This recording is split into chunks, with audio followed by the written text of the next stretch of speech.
আসো এই পার্সেলটা প্যাকিং করতে করতে এই পার্সেলের ব্যাক স্টোরিটা বলি।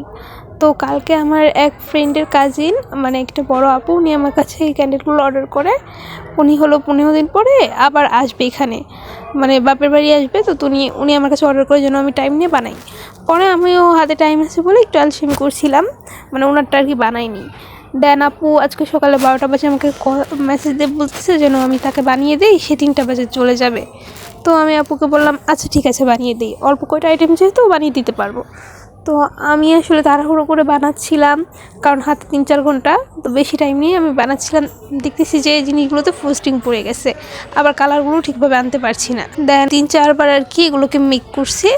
দেন আমার মন মতো হয়েছে। টাইম ছিল 3টা বাজে, বাট আমি আপুকে ক্যান্ডেলগুলো দিয়েছি 4টা বাজে। আপু আমার জন্য পুরো 1টা ঘন্টা ওয়েট করছে। ইভেন উনি আজকে 3টা বাজে নিয়েছে কেন জানেন? ওনার শ্বশুরবাড়ির ওদিকে যদি কারো পছন্দ হয়, দেন যদি অর্ডার করে, আমার যদি অর্ডার আসে, এইটা ভেবে আপু আমার জন্য এই জিনিসটা চিন্তা করে উনি আর কি বলতেছে যে 3টা বাজে দাও, 3টা বাজে দাও। মানে মানুষ আপনার কতটা ভালো চাইলে এরকমভাবে আমি জাস্ট এটা মানে বুঝতে পারছি না যে মানুষের মন কতটা ভালো হলে সে আপনার উপকার হবে এটা ভেবে সে একটা জায়গায় রেডি হয়ে পুরো 1 ঘন্টা ওয়েট করে।